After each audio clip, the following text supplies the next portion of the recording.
6, 5, 4, 3, 2, 1. You'll never have the sacred stone. Oh, this you crazy mother.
What we do here is go back.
Hey everyone, Steven Jensen here.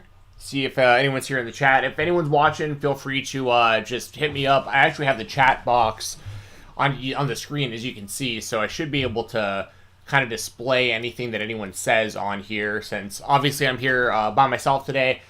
Tomorrow I'll be on at 1 p.m. Eastern Time with Throwback. My buddy Pat has his own YouTube channel, Throwback27. Big supporter of the show. He's going to come on tomorrow, like I said, at 1 p.m. So if anybody is watching right now and wants to join tomorrow, please do. I see some people already trickling into the chat. We got John Gorman. What's up, John? Welcome back. Jordan Lassiter, welcome back to the chat. Good to see you guys in here. Yeah, I mean, this is just going to be kind of a Q&A, just kind of hanging out. I'll probably do about an hour or so, give or take, maybe half hour. We'll just kind of see how it's going. But as always, super chats, donations, super appreciated. Super chats are available right here through YouTube. Donation links are in the description. You could use either of those links. The top link gets a display on the screen, but if that doesn't work, the bottom link goes directly to me. Excuse me. And it works the same way. I'll still make sure to answer any questions. I'll make sure to, read any statements. If you have anything you want to plug, you got a company, a little small business, something like that, Any amount of super chat or donations, I'll make sure to read out for you. But this is going to be pretty heavily reliant on what y'all want to talk about today. So let me see what we got here. There we go. Oh, Dylan, you can show John's message. I saw that you thank you for moderating, by the way, but that message is fine to show if you can if we can view that. I just can't. Actually, I might be able to reach it from here. Sorry, this is a little bit scuffed, y'all. Got set up like really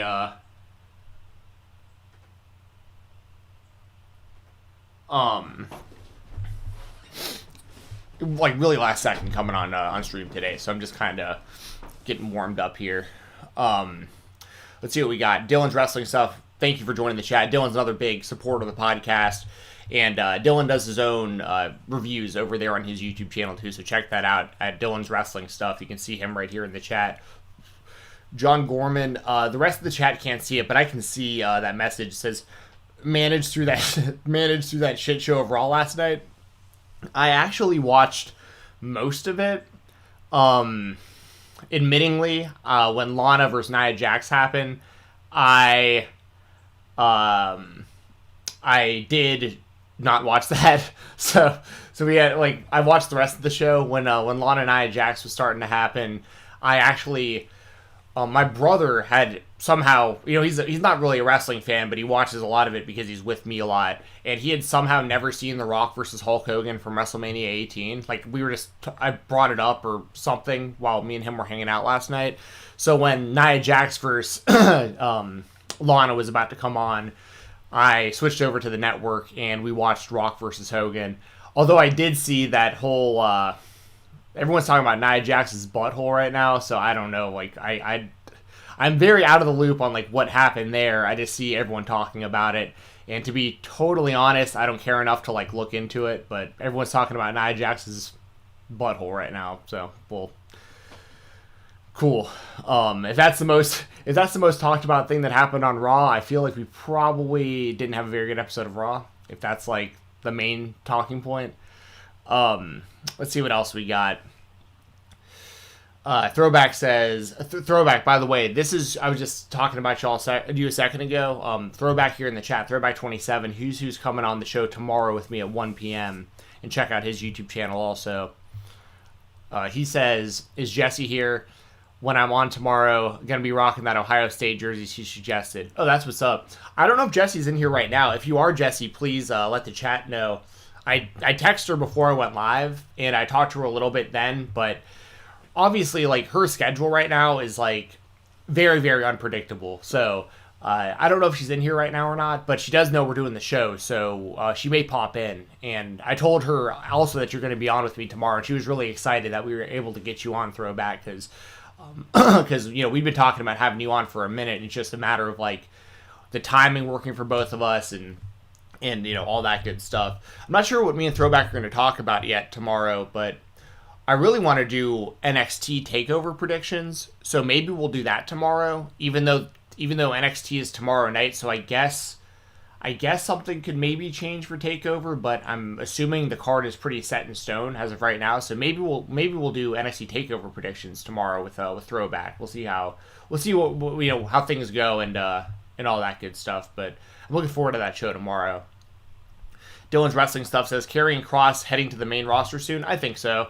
He was a guy that I didn't think was going to be in NXT for very long, because it's similar to Damian Priest. He's the kind of guy that I think once Vince really realizes that he's there, because I really think Vince is not paying much attention to NXT.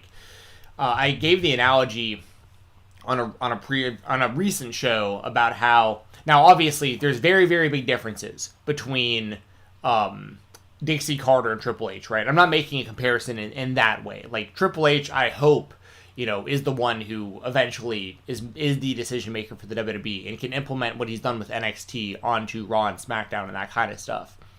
But what I mean by this analogy is Dixie Carter's parents basically bought her TNA wrestling as a a hobby. It's like a thing to have. You know, like, hey, like we bought you this company, this wrestling company, and you know, do what you can with it. If it loses a ton of money, who really cares? Because we'll just get rid of it. And if it makes money, even better. You know, this is a thing for you.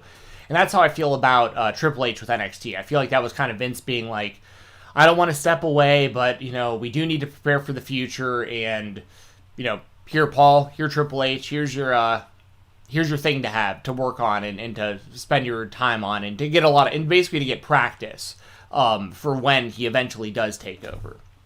Who knows when that'll be though. But but that's kind of how I feel about NXT. And the reason that I bring that up is because I think because of that, Vince just doesn't really pay too much attention to what's going on NXT.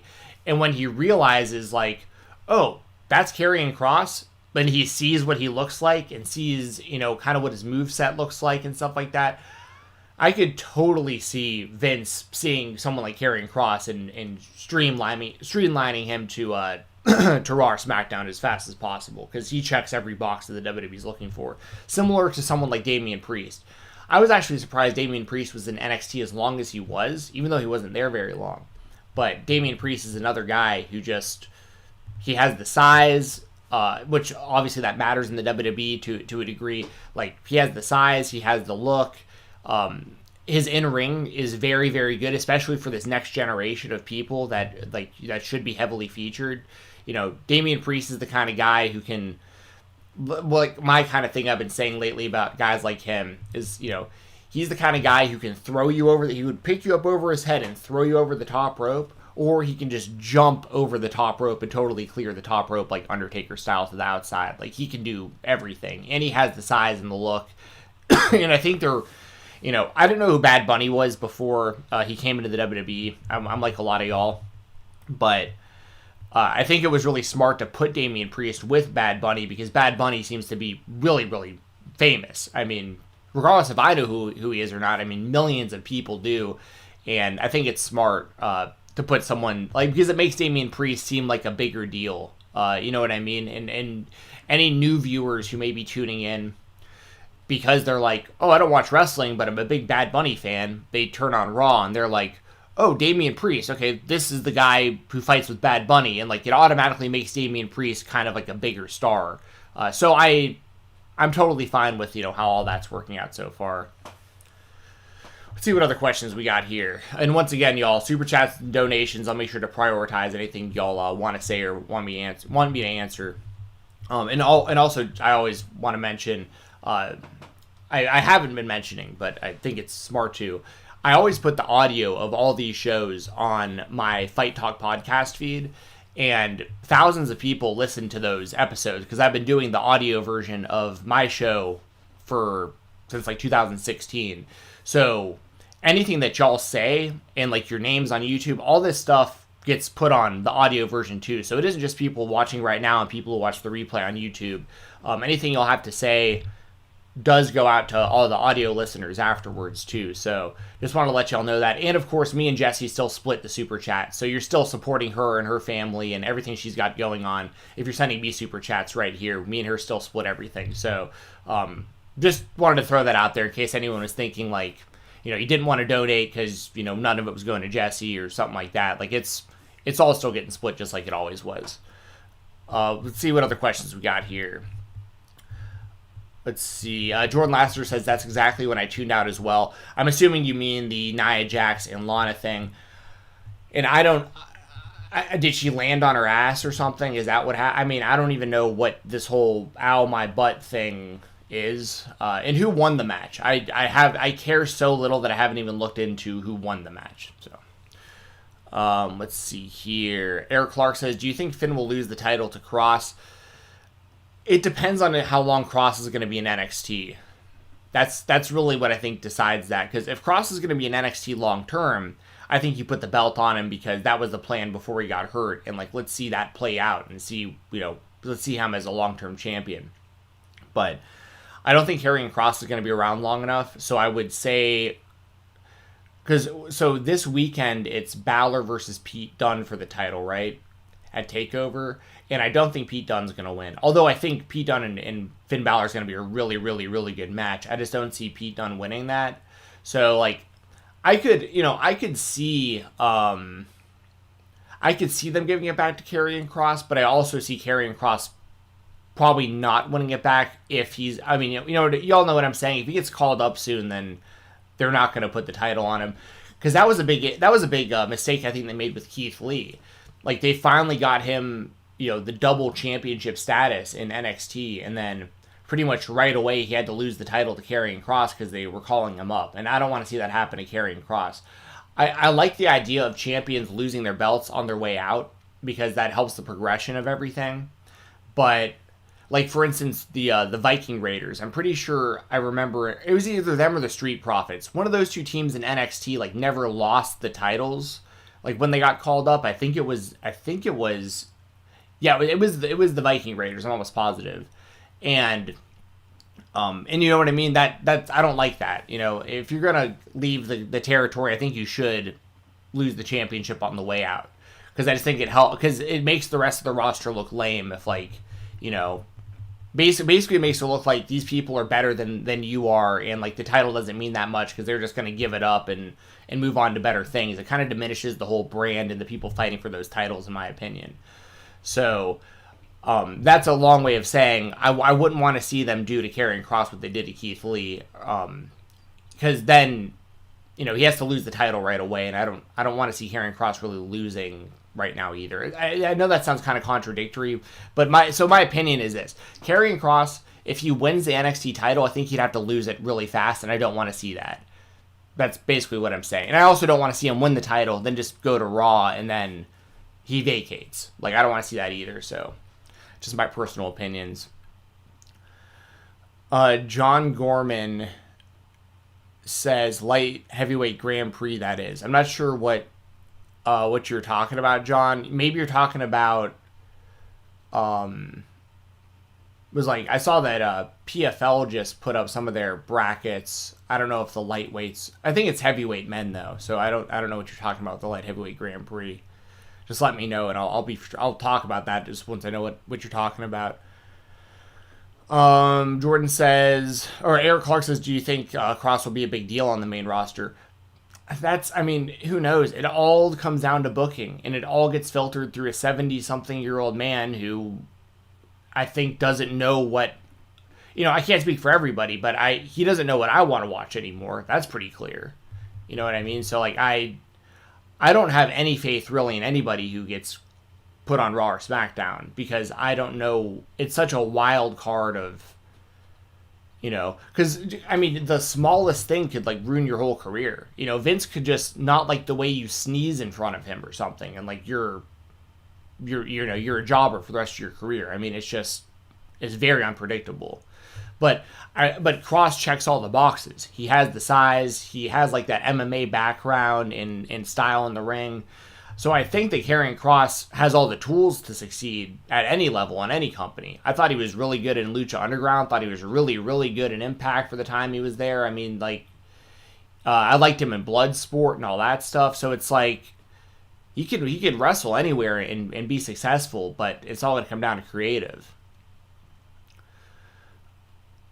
Let's see here. Jordan says, are they even advertising Bad Bunny's appearances other places besides WWE? I have no idea. I have absolutely no idea. But I didn't know, once again, I didn't know who Bad Bunny was pre-WWE, so, like, I have no clue.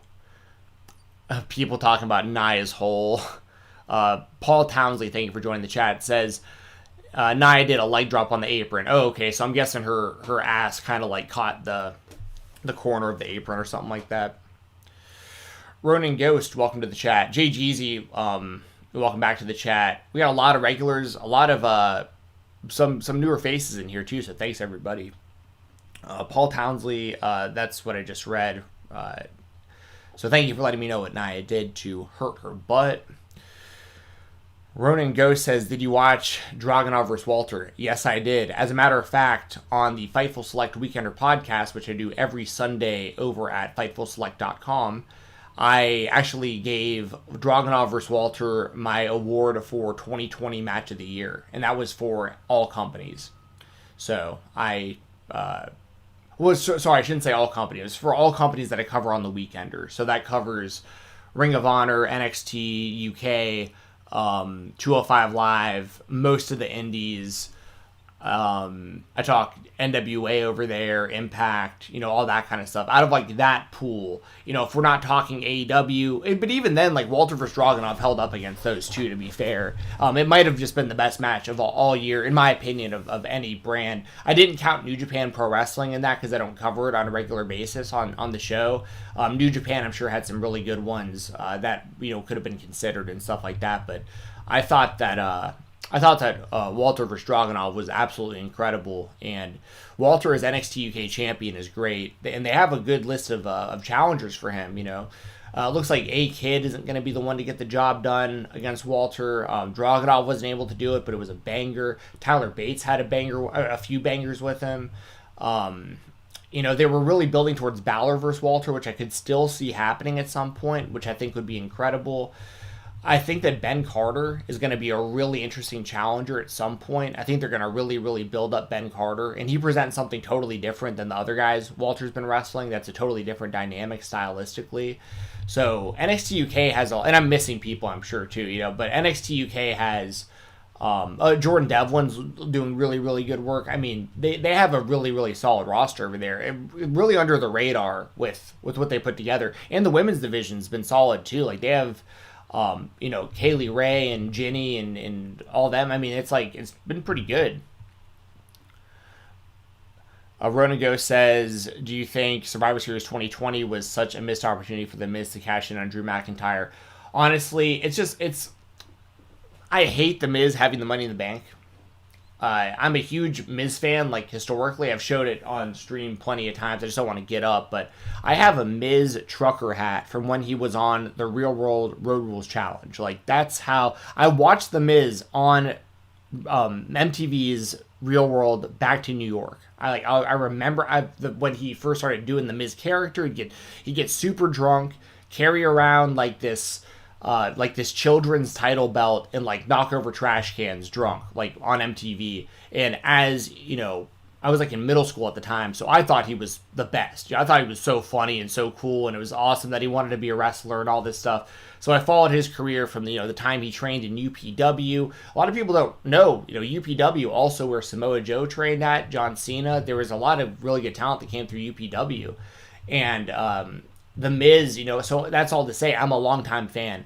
But right now, like, there's so many better people that could have that Money in the Bank. And I think that The Miz and Morrison in 2021 is just cringe and totally played out. So, like, my opinion on The Miz Money in the Bank is I think he should lose the briefcase to somebody else or lose the title cash in. Because I really have no interest in seeing The Miz as the WWE champion in 2021 at all. And once again, this is coming from a longtime Miz fan. It just doesn't.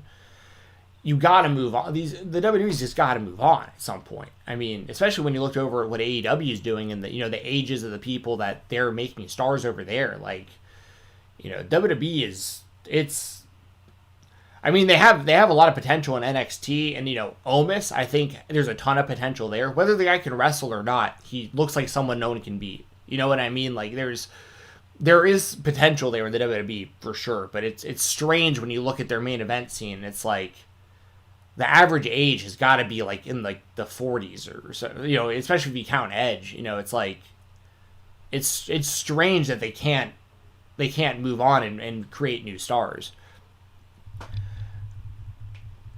Jordan Lassiter says, in my opinion, guys like Cross shouldn't even be given the title because then they will have to lose. Yeah, that's exactly what I'm saying.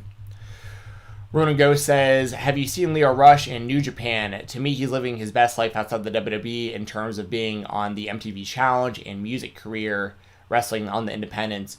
Yeah, I have not seen much of his New Japan work since he's left the WWE, but I have seen all of his MLW work. I have seen all of his work out on the indies. In particular, the matches he's been having with Blake Christian have been really, really good. They've had like a trilogy on the indies, and it kind of culminated at Fight Forever a couple weeks ago on that GCW Fight Forever show that went 24 hours. So, yeah, Leo Rush is doing awesome stuff, and so is Blake Christian for that matter. I mean, he's going to be wrestling at Impact Wrestling's No Surrender this Saturday, so he's making another appearance. He had a really good appearance in the X Division Cup he went to the finals, ultimately lost to Ace Austin, who I also think is incredible. So, yeah, I would highly recommend y'all check out anything that Lio Rush and Blake Christian have done against each other in recent weeks and months. Really, really good stuff. Jordan Lassiter says, I think it was an X-Pac situation. Are you talking about, like, the torn asshole? Is that what you're talking about? Because for people who don't know, there's a famous story about X-Pac going for a Bronco Buster and, like, hitting the, he hit, like, the metal on the turnbuckle, I think. It was either that or somebody put their foot up, but I'm pretty sure he hit the metal. And he had to go to the hospital like immediately to get his butthole sewn back together. I mean, just brutal. I think that's what Jordan Lassiter. I think that's what you're talking about with Nia Jax and the whole butt thing. But if not, I just told y'all a story that some of you might not know about X-Pac.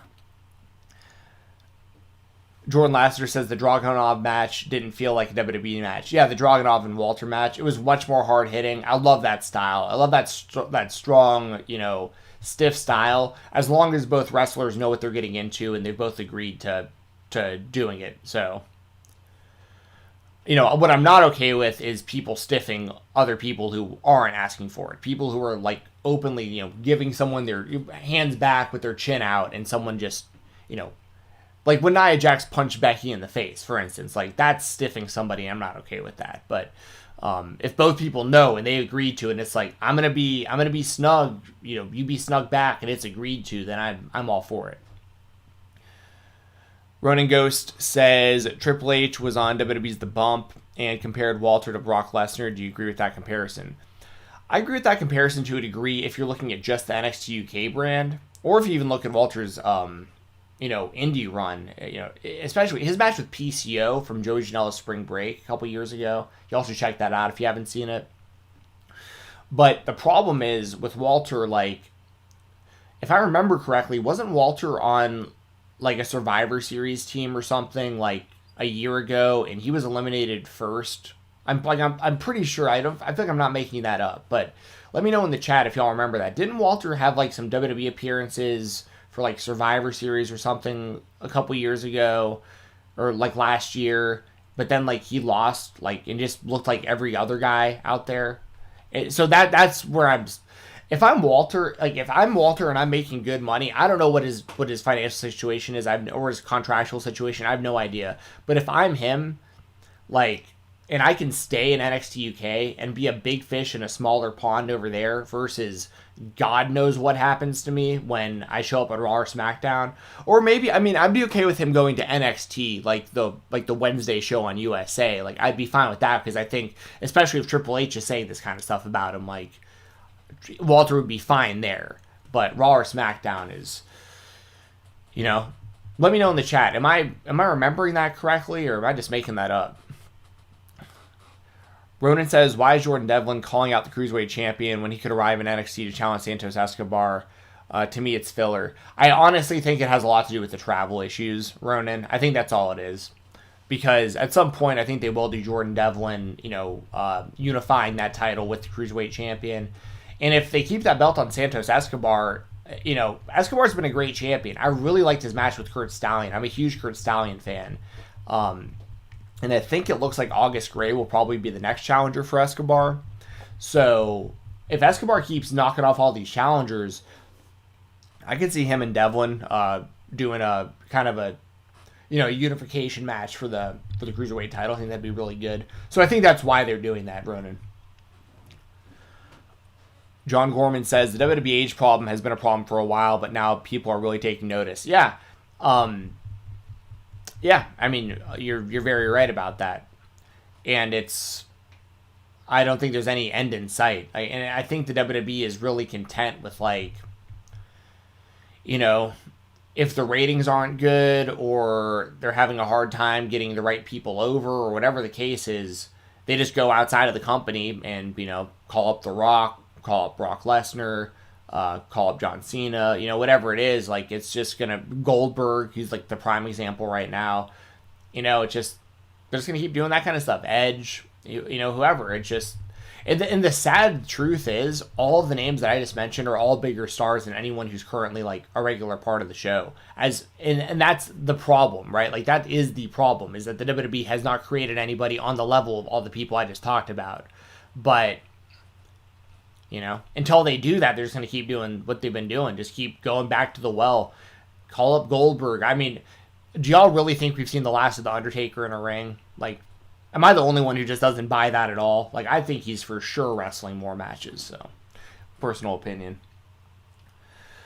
Let's see. Ronan says, if you were to push a certain woman wrestler to the top, or to stay on the top of the division, who would it be? For you say Dana Brooke, Mickie James, Mandy Rose, Tamina, Candice LeRae, Chelsea Green, Liv Morgan.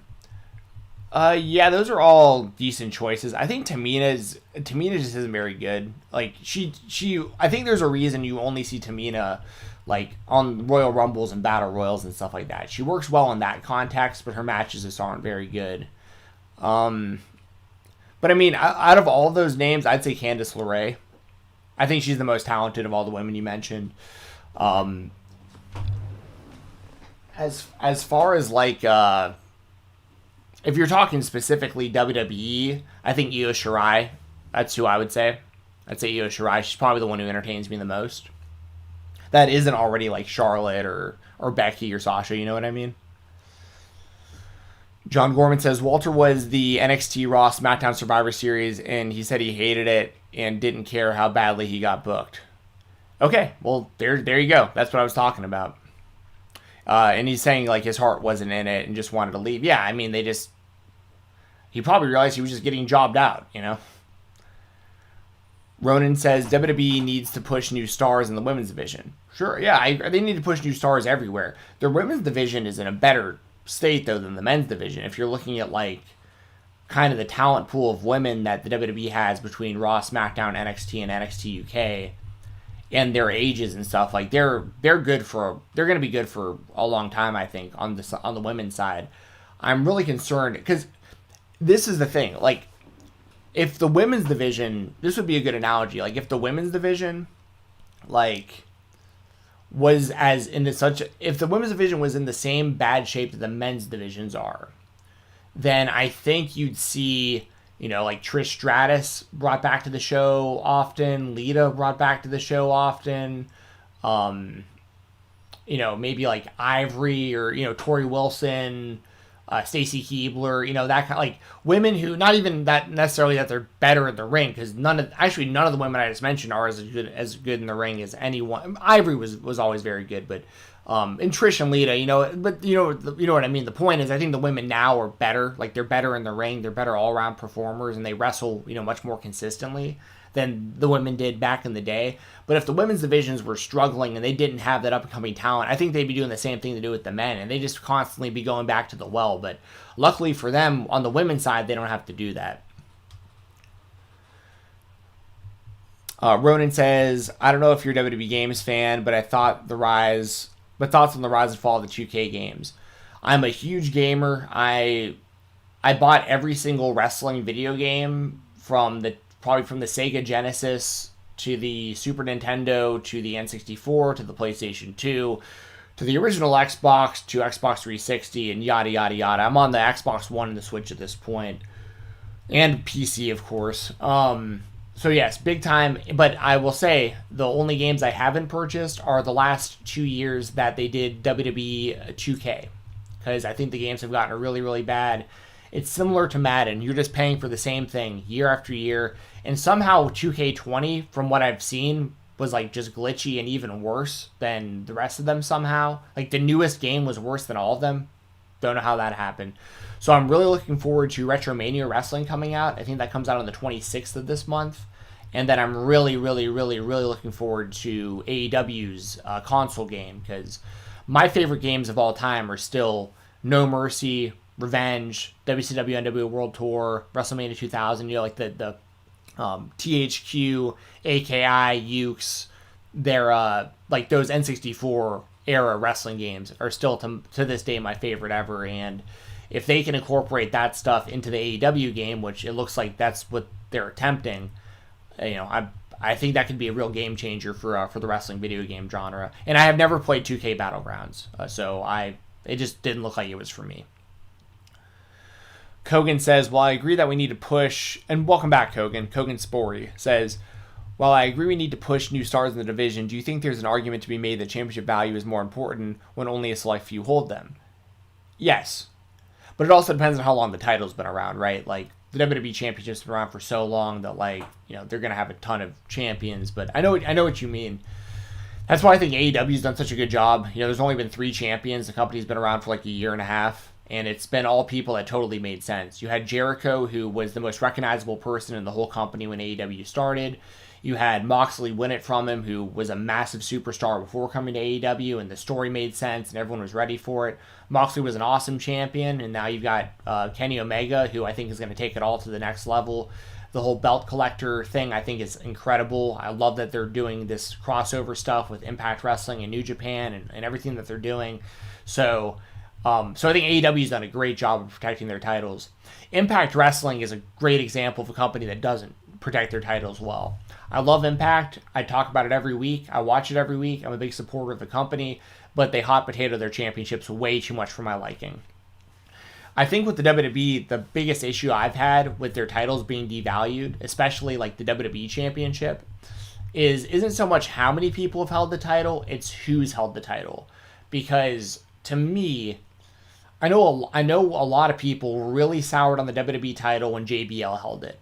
And in hindsight, when you look back at it, JBL was actually a pretty damn good champion in comparison to a lot of the stuff we've gotten in recent years, if I'm being fair.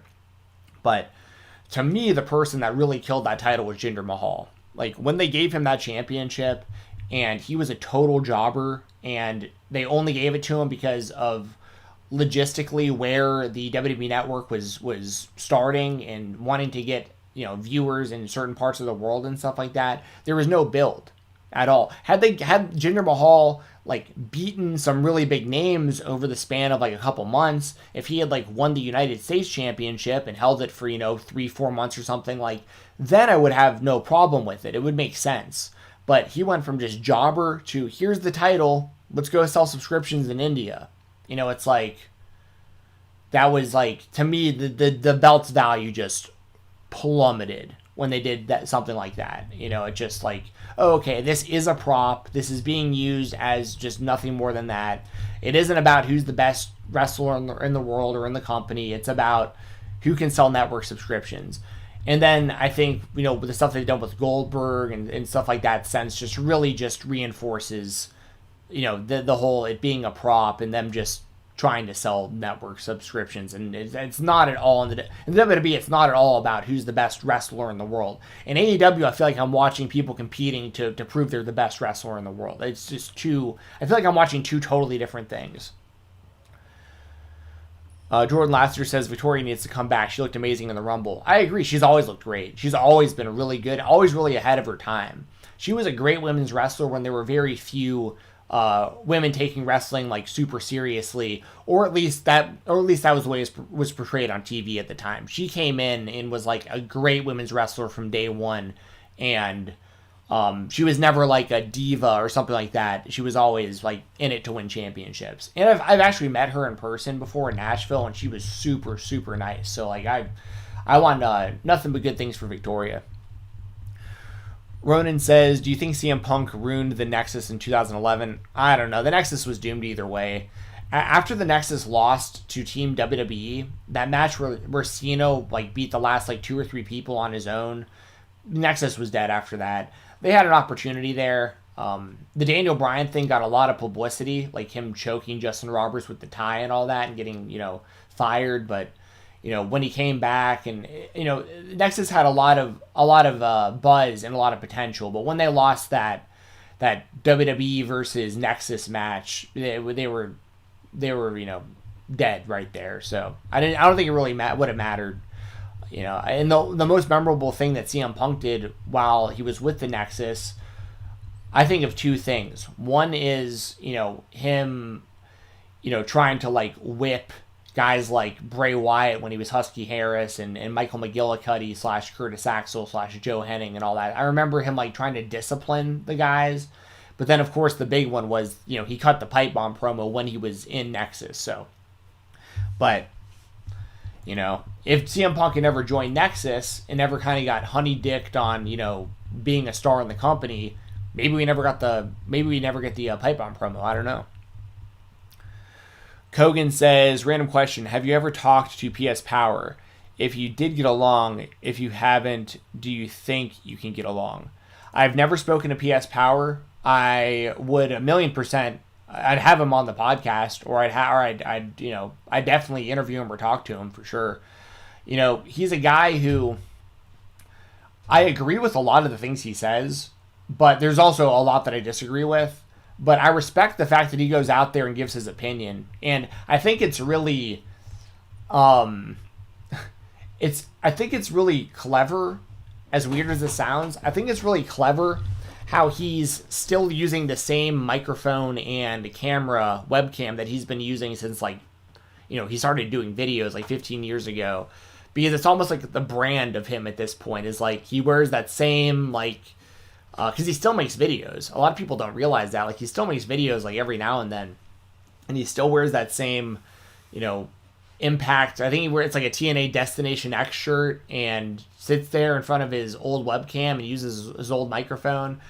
And, I disagree with him a lot when it comes to his views about AEW and stuff, but I do agree with, a handful of things that he does say, and I think he does it in a really entertaining manner. Similar to Jim Cornette, I disagree with a lot of what Jim Cornette says, but I think it's objectively, entertaining to listen to, because, the way he talks and how worked up he gets about stuff, it's, listening to it, I'm it's entertaining for me to listen to, even though a lot of the time the things he's saying, I'm yeah, totally disagree with that, but it's kind of the shock jock value, if that makes sense. I was a big fan of guys like Opie and Anthony, their radio show, and Howard Stern back in the day and stuff. I kind of, even if I don't agree with what people are saying and doing, so there is an entertainment factor to the way people communicate and stuff. And I think PS Power is kind of in that boat for me. I watch all of his videos, I'll put it that way. So I'd 100% talk to him. I have no idea if he'd be interested in talking to me or not, but I'd definitely do it. Jordan Lasseter says, I play No Mercy on the Project 64 emulator and it still holds up. Yeah, luckily I still have a working N64 in my living room, and I still have the game and it still works and everything, so love that game. Ronan says, 2K says that executive producer Patrick Gilmore ran an Ask Me Anything Reddit forum to receive the most requested modes, features like GM mode, create a story, finisher, yada, yada, yada. Okay, so, I hope that 2K turns it around. I really do, but the biggest thing for 2K that they need to do is they need to fix their online play. That's my personal opinion. Because I used to love going online and playing other people online in the WWE games. Even back to the SmackDown versus Raw era and stuff. I loved going online and playing people online.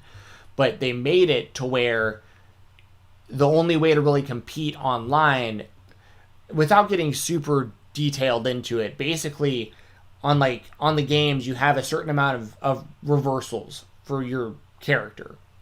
And it became about strategizing on how to get the other person to use all theirs and then just spam them with moves.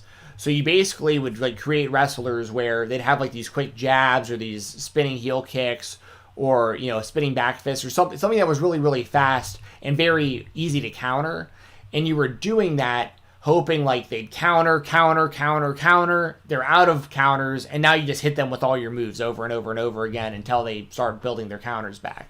It just wasn't fun anymore. It got really, it was like you were just spamming, it just wasn't fun, and they need to fix that. That's the only way I'm getting another WWE game ever again. If I know for a fact they have fixed the online play and it's actually fun to play other people online. And that matches don't drop. That happened way too much too. I'd get the game and my brother would get the game, and we'd try to do tag team matches online and stuff, and the matches would always drop off and players would always lag out and stuff. The online play was a disaster. Let's see here. Ronan says, do you have a main Twitter account besides Fight Talk? I can share you details on this. Yeah, no, the main account is the one that you're seeing, Fight Talk underscore FIGHTTALK underscore. I have a just kind of like a almost a backup page called Fight Talk Fans, and that's a little more specific to the podcast itself. I tweet links out for the show and stuff on there, like the replays and stuff. But those would be the places to send me, Ronan, would be Fight Talk underscore or Fight Talk Fans. Eric Clark says, do you think CM Punk will be WWE champion again in the WWE? Nope. I don't think he's ever going to wrestle for the WWE again. I mean, if he does, it'll be when fans are back. But I think if CM Punk does wrestle again, it'll be in AEW. If he wrestles on TV again, I think it'll be on AEW.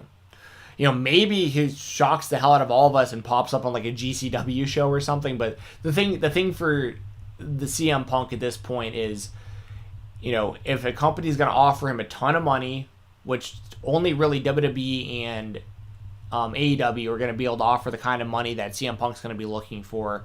And then the creative aspect, like what is interesting enough to get Punk to come back. And also he doesn't have he has bad blood still with the WWE. I know people think that everything's fine because he did the FS1 show and all that stuff, but he was employed by Fox to do that. I'm sure the WWE had to approve it, but like he was hired to Fox, not the WWE. So I think there's still probably some sour grapes there between CM Punk and Triple H, CM Punk and Vince McMahon, that kind of stuff. And he doesn't have to deal with that with AEW, you know? And AEW has a lot of talent that he has not worked with. And that's another big thing, I think, for CM Punk, is coming back and wrestling people he hasn't wrestled before. Because otherwise, what's the point, you know? Ronan says the 8K camera angles in the Royal Rumble...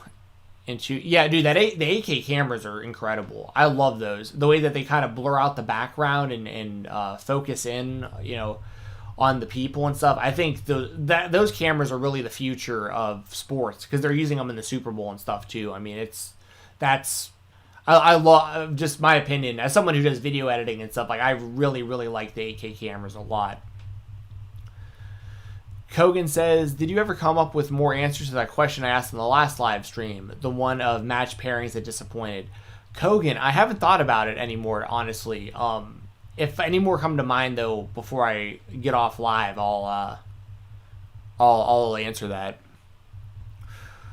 Ronan says, did you watch the January 30th edition of Talking Smack when AJ Styles and Paul Heyman are on TV together after 10 months? AJ got off script about the release of Gallows. Yeah, I did. When he talked about Gallows and Anderson, yeah. Yeah, I did. AJ seemed to feel really responsible for the Gallows and Anderson layoffs, which, you know, that's not really fair. You know? I mean, like, it's not fair for AJ to feel that way. That whole situation sucked. You know, they had just signed the Good Brothers to, like, these big contracts and basically kept them from signing anywhere else because they promised them so much. And that whole situation and then they got let go and all that. That whole situation sucked for everybody involved. But I know AJ Styles and Paul Heyman had some big falling out because of that. So, yeah, it's interesting. Kogan says, also just for clarification to your answer last time, you don't think that Eddie and Angle had bad chemistry, just below the standard you would have expected? Yeah, so on the last show, Kogan said that Eddie and Angle didn't really have the best chemistry, but he basically expected Eddie versus Angle to be better. So he was asking if there were any matches that I thought had like a lot of potential, but just didn't really, the wrestlers just didn't match or mesh how we would expect them to. Ronan says the details are shared on your Twitter. Check it. Let me know when you received it. Okay, I'll check it here in just a second, Ronan. And Ronan also asks, is Carlito back in WWE with a multi-year contract or part-time? No clue. I have not kept up with it. I got your tweet, by the way, Ronan. I'll watch that video. But I don't know with Carlito. I would assume that if Carlito's back, then it's probably however MVP's contract works. Because I think MVP is technically a part-time wrestler, but he's on like a full-time like talent contract because obviously he's doing all the stuff with the Hurt Business, but you don't see him wrestle that often. I don't know. I want to see more of Carlito though. I mean, he looks to be in amazing shape. Was he on Raw last night? I don't think he was. At least I missed it if he was. I know he was on Raw last week, and of course he was at the Royal Rumble. But I mean, he looks great. I hope to see him more often. Ronan says, what are some good WWE movies you've seen? Like 12 Rounds of Condemned, The Marine. Dude, I haven't seen any of them, I don't think. I'm not a big movie guy. I watch a lot of movies from like when I was a kid and stuff like that. It's really hard to get me to invest in new movies because I just see like the time on them where it's like, 2-3 hours sometimes on like the watch time, and I'm just like, if I'm not drawn in within minutes to a movie like that, I'm dipping out. I just don't want to spend that much time in front of my TV. And I say that as somebody who watches a ton of wrestling, but like wrestling to me is different. It's just wrestling is really my preferred, source of entertainment. When I'm not watching live wrestling, a lot of the time I'm going back and watching old indie stuff on IWTV, or I'm watching mixed martial arts, or I'm watching, I'm rewatching old stuff that I liked when I was younger, just so. I honestly haven't seen, I don't think, any of the WWE movies, but I've heard some of them are good. A lot of people have told me that The Condemned is like an incredible movie, like not even like as a joke or anything. Like I've heard that The Condemned is really, really good. Ronan also says, if Zach Gallen had both legs, do you think he would be a main attraction on SmackDown? I don't know. It's really hard to know, because I think a big reason he was on SmackDown is because he had one leg, because of kind of the attraction with that. And that was like the story, right? Like he was getting bullied, and like Hulk Hogan was helping him, and Brock Lesnar. But what I will say about Zach Gallen is he's obviously incredibly athletic. I saw that he's been doing like the Ninja Warrior and stuff like that, and he's very, very, very impressive. I don't know if y'all have seen. I don't know why I'm blanking on his name. Is it Dustin Thomas? I'm totally spacing on his name for some reason. He's the one everyone calls No Legs when he's on GCW shows, and he's done a little bit with like AEW, or at least he was at All In. I'm pretty sure he might have been a Double or Nothing. But the dude who has no lower body, like he has he has arms, and his arm, his head, his torsos and stuff, but it cuts off at his waist. And I mean, I'm super, super, super impressed that the amount of skill and physicality and heart and just guts you have to get into pro wrestling with like that kind of uphill battle, I think is really impressive. So like I have all the respect in the world for guys like Zach Gallen and stuff that have been able to do that. Guys like Gregory Iron, who has cerebral palsy, and just I think he's an inspiration. There's a lot. There's actually a guy when I was in high school, a guy named Kyle Maynard, who no legs, no lower body, had arms, but they cut off at his elbows, and he was an amateur wrestler, and like a good one. Like he might have even qualified for state. Yeah, he was that good that like he might have qualified for state with basically no arms and no legs. I mean, he was super, super impressive, and he was an amateur wrestler, and he actually wound up winning an ESPY years back because of just how impressive he is. So I got nothing but respect for everyone who can do that. But at the same time, that's kind of why I say, like, I don't know what Zach Allen would be like with two legs. He might be absolutely incredible. Just think about what he's like now, so who knows. And just keep in mind, y'all, I'll probably be going for another few minutes. If you have anything that you definitely want me to answer, or anything you want to do to help support the channel, help support me and Jesse, super chats and donations. I've been going through all the chat today, and I really, really, really appreciate y'all. Basically for keeping me company while we're just sitting here kind of kicking it. But I'll probably only go for another 5-10 minutes or so. So if there's anything that you really, really want answered or really, really want stated, make sure to send that super chat or a donation, because it helps out a ton. And also, keep in mind, I'll have Throwback on tomorrow, so we'll have another one of these tomorrow at 1 p.m. 1 p.m. Eastern time, that is. Kogan says, do you honestly believe creative now is worse than it was in 1995? It's hard for me to say, Kogan, because anything that I've seen from the WWE in 1995, I've watched retroactively, because when I got into pro wrestling, it was around that time, around 94, but I was a big WCW fan. I didn't really pay much attention to the WWE until probably late 96, sometime in 97. I got really, really into Shawn Michaels. Let me put it that way. Like, around the time that really around the time Michaels and Triple H started DX is when I really started paying more and more attention to the WWE, but until then I was more so a WCW guy.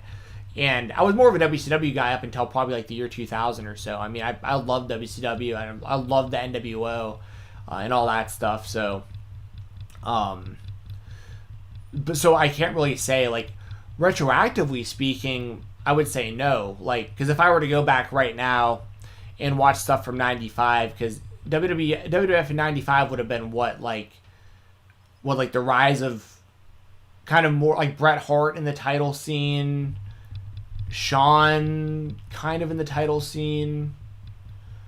I'm going to be a little bit off on my years probably. Was that like Sid and Diesel, like around that time, were like Sid and Diesel real big? I feel like everything I'm saying though has got to be better than like Nia Jax breaking her ass on TV though. You know what I mean?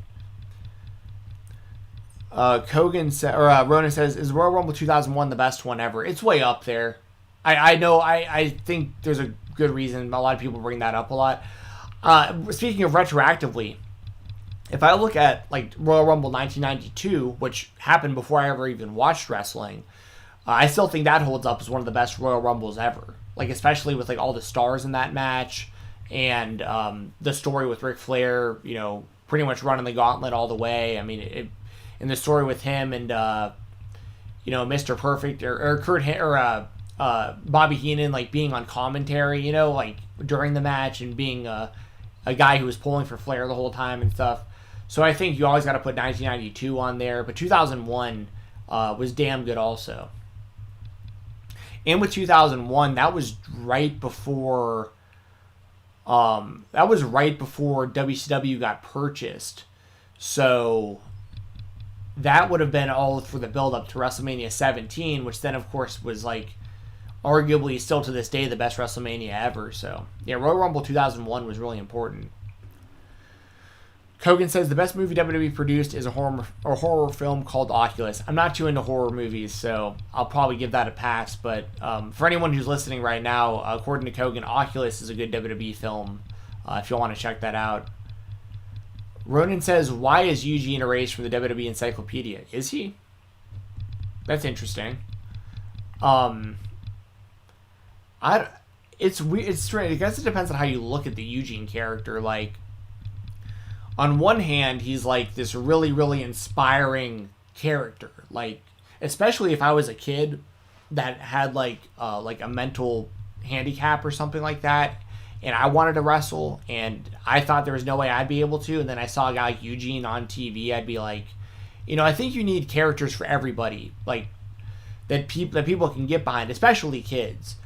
But on the other hand, I could also see WWE kind of looking back on it and being like, we were kind of making fun of, you know, people that were disabled and handicapped, and so like they might feel really bad about kind of the way they portrayed Eugene in a lot of those stories, if that makes sense. So I could see it from that perspective, but it's nothing at all like Benoit, for instance. Like, you have to erase Benoit. You know what I mean? If that makes sense, kind of what I'm saying. Like from the outside looking in, I could see people looking at the Eugene character and thinking it was in really poor taste. But like if you had something like the Benoit situation, it's like, yeah, you just cannot associate with that guy's name no matter what he accomplished in wrestling. Ronan says, thoughts on WWE's faction called Legacy. I really liked it. I'm a humongous Cody Rhodes fan. I talk about him all the time, and I've mentioned this plenty, but for those of you who may not have known, I went to high school with Cody Rhodes. We were on the same wrestling team in high school. He's 2 years older than I am. And so I was able to watch his high school wrestling career, where he won the state championship his junior and senior year at the same weight class, which was just like insanely impressive. And then I watched his whole career from OVW through the WWE, to the Indies, now to AEW. I mean, outside of Cody Rhodes' immediate family, I'm probably the biggest Cody Rhodes fan on earth. Like, I'm pretty confident in saying I'm probably the biggest Cody Rhodes fan alive, outside of like his family. And even then, it's probably pretty close. But so yeah, I was very invested in Legacy. I thought the stable was done fairly well. They got to at least wrestle, big names like Triple H and Shawn. Like, that was when DX was back and all that stuff. So, but the issue that I had with Legacy was the entire thing was positioned. It seemed like positioned to make Ted DiBiase Jr. the next kind of Randy Orton, and Cody was seen as kind of like the other brother. I don't know if that makes sense. Like, I remember Elimination Chamber one year. Randy Orton and DiBiase both qualified, and I think it was a title match, and Cody didn't qualify. So like DiBiase and Orton got in, but Cody didn't, and it's like, oh man, like they just didn't view Cody as the star, which in hindsight is pretty hilarious considering how DiBiase Jr. basically wound up doing like nothing. And Cody has gone on to be one of the biggest stars in all of wrestling and is the EVP for AEW. And I mean, just all the stuff he's accomplished. I mean, it's pretty wild that, I know, granted, Ted DiBiase Jr. did look he had a lot of potential, but they absolutely chose the wrong one of those two to push, in that scenario for sure. Ronan says Booker T is suing Call of Duty. Wait, Booker T is suing Call of Duty? Back in the day in WCW, he had a character called G.I. Bro. Yeah, I remember that. Oh, in Black Ops 3, they used Booker T's likeness. So they have a character called G.I. Bro, and it seems to look like Booker T. Booker T basically suing, saying that they put him in the game without him knowing? That's really interesting. Ronan also says, was Kevin Owens' Universal title reign good or bad? It was good until he ran into Goldberg. And unfortunately, that's most of what people are going to remember about it, is him just getting squashed by Goldberg. So that sucks. But I like the title reign. His allegiance with Jericho, I thought, was really well done. And in the whole friendship, I can't even remember what they called their group or whatever. If they had a name, I can't even remember. But yeah, when Kevin Owens and Jericho were like best friends, I thought that worked really well. Ronan also asked, do I remember when Jeff Jarrett held up Vince McMahon for $300,000? That's the story, at least. I wouldn't be great at telling the story, but yeah, I do remember. Basically, Jarrett, I think at the time he was the Intercontinental Champion. It might have been for him to wrestle China. I can't remember, but I think his contract ran out, and he wouldn't lose the belt and go on TV and lose the title until he got paid that amount of money. And then Jarrett was never seen again in the WWE until recently, when he came back for the Royal Rumble and as a producer and all that. But in between all that, you had his run in WCW and his run with TNA and all that stuff. If I remember correctly, that's how that went down. Ronan asks, should WWE have continued Brock Lesnar Samoa Joe feud in 2017 after 2 matches? No, because they made Brock look like the bigger star who was always going to win. I don't think that was... I think they had a really great opportunity to make Samoa Joe into something really special, and Samoa Joe beating Brock Lesnar would have been great. But once Brock established his dominance on Joe, Joe was never gonna... He was never gonna... You know what I mean? The WWE sees Brock Lesnar and Samoa Joe as being on 2 completely separate levels. Ronan asked if Ken Shamrock deserved a WWE title run. He was definitely over enough that if they would have given him the title, because he was the Intercontinental Champion at one time, and he also won King of the Ring, all in a really short amount of time. But it's a good thing that they didn't give him the title, because he bailed on the WWE pretty quick, went back into MMA, and then, did his thing in TNA. And now he's back with Impact, which is wild that he's still out there wrestling. But I think it's a good idea that they didn't give him the title. Like I said, he was over enough at the time that I wouldn't have had a problem with it. But considering the way he would have probably wound up leaving anyways, because after the WWE run is when he had his trilogy with Tito Ortiz, and like they did huge business for the UFC. Ronan asked, who has the best frog splash? For me, it's Montez Ford. Who you got? Like currently it's all time. It's Eddie Guerrero, hands down. Like there are people you can make arguments for other people, Rob Van Dam and stuff, but to me, Eddie Guerrero, it always looked the best. I always liked D'Lo Brown's lowdown where he'd go like in between his legs and stuff, but to me, like no brainer, Eddie Guerrero, best frog splash of all time. Currently, probably Leo Rush. Leo Rush's got a really nice one. He basically does the lowdown, D'Lo Brown style. I'm going to take a few more questions here, guys. So just kind of going to go through the next few here. But once again, super chats and donations. I'll stay on here all day if I'm getting those. But what I'm going to do here is I'm going to answer the rest of the questions I see on the screen right now. I'm going to talk about the sponsors for the show. And then I will, if there are super chats or donations, I will address those before we get out of here. So as of the questions that I still have right now, Ronan talking about the WWE 2K20 game. Well, that's interesting. It predicted the fallout and a lot of the matches and stuff that wound up happening that year. That's pretty interesting. Kogan says, do you think Brock leaving in 2004 is possibly the worst thing that ever happened to WWE? It feels like that since they never wanted to create new stars in fear of them leaving. Yeah. I think that Brock Lesnar leaving the WWE hurt the WWE in a lot of ways. Because for those of you who might not remember or might not have been watching at the time, the WWE had positioned Brock Lesnar as the face of the whole company. Like clearly their next star, their big attraction was Brock Lesnar. He came into the company, just beat up everybody. He made Hulk Hogan pass out in a bear hug, which like you never see that. He beat Hulk Hogan with a bear hug. He beat The Undertaker in Hell in a Cell. He beat The Rock for the WWE title. He won King of the Ring. I mean, he did everything. And it was all about him. But they wanted him to beat Stone Cold Steve Austin in a King of the Ring qualifier, and Stone Cold famously took his ball and went home. So the company had put all their marbles into one basket. I don't know what I'm trying to say, but you know what I mean. Like they put all their eggs in one basket. That's what I'm trying to say.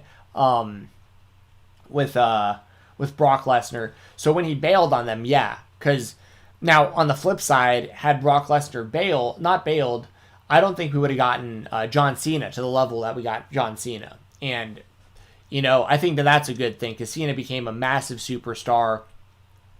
And that's a whole other conversation that would take way too long for me to explain. But I am with you about them fearing making new stars because they're afraid they're going to leave. Because I think that's a real thing also. I think that's a big reason you see so much 50-50 booking in the WWE. Is because they are afraid that if they create outliers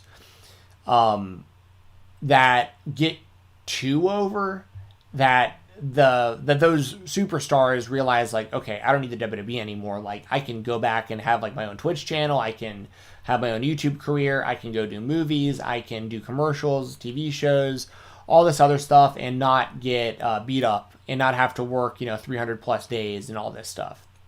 So yeah, I think there's definitely a balance there, but ultimately the WWE needs to create stars because what they're sacrificing is the quality of their own shows and the interest of their own shows, and the amount of people watching their shows is much lower than it's been.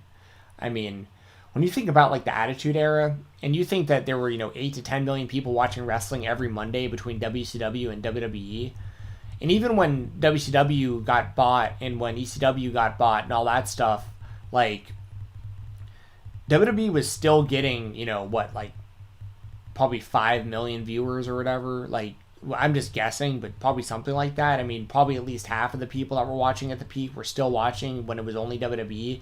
And to just watch it slowly just drop down to where like 1.5 million, that's just sad. And I think a lot of that has to do with the fact that they are not creating new stars. And I think part of it's the brand split. I think you're diluting your brand. You're diluting your shows, and it's harder to make. it's funny because it works counterproductively. Like the brand extension exists because they're trying to create new stars. 2 shows with 2 rosters giving more people an opportunity. But what I think they should do is, like, Roman Reigns should be featured on Raw and SmackDown. He should be your star that you see everywhere. Kevin Owens should be featured on Raw and SmackDown. AJ Styles should be on Raw and SmackDown. Like, I don't think that there should be a brand split. I think there should be one set of championships because it makes all the titles more valuable when there's less of them. And, the WWE's got plenty of performers, like, in plenty of brands. Like, if you have Raw and SmackDown and that's one thing with one set, then you have NXT as its own thing. You have NXT UK as its own thing. You have 205 Live as its own thing. I mean, you still got plenty of space for a lot of performers. So that's the thing. I think the brand split actually hurts the creation of new stars, because if you don't watch SmackDown, for instance, if you only watch Raw, you're not even seeing what Roman Reigns is doing. But if Roman Reigns was on Raw and SmackDown, you'd be watching him on Raw, and he might be so over and he might be so interested that you're also watching SmackDown to watch him. Those are real stars. People that you're willing to tune in whenever they're doing something. It doesn't matter what the day is. Like, those are real stars. So WWE doesn't have any of those. Roman Reigns is the closest thing they've got to a star. The closest thing. And he's still way, way, way far away from, a John Cena. Or even, a CM Punk, anything like that. All right, so that'll do it for the questions that I had up a second ago when I was reading those off. I'm going to pull up my sponsors list right now real quick to tell y'all a little about them. And then we'll get out of here. But like I said a second ago, thank y'all very much for watching. And if you do have any last second super chats, you can do that right through YouTube. If you have any donations, the donation links are in the description of the video. So that would be very, very, very appreciated. And I will make sure to answer any of your questions or deep dive or read any of your statements or anything right after I talk about the sponsors. So send those while I'm talking about the sponsors, and I'll make sure to address them right before we get out of here. So I almost have the sponsors pulled up. I thought I did. I do now. Okay, let's see how this looks on the screen. That'll do. All right, so we got Music City Toys and Collectibles. They are the place to be for all professional wrestling, memorabilia, whether it's action figures, DVDs, magazines, autographs, anything you think of. Music City Toys and Collectibles is the place to be. They are nice people. They give you fair business, and they sell stuff outside of pro wrestling too, like sports memorabilia. I always have a hard time saying the term memorabilia. My screen's a little screwed up right now, but they do claim sales and they do live auctions and stuff like that on their Facebook page. They are opening a brick and mortar location in Nashville, Tennessee on May 1st. So big things going on for Music City Toys and Collectibles. Make sure to show them some love, and if you need to buy anything that has to do with wrestling, then that is your place to go. Please do that. Check it out, Music City Toys and Collectibles.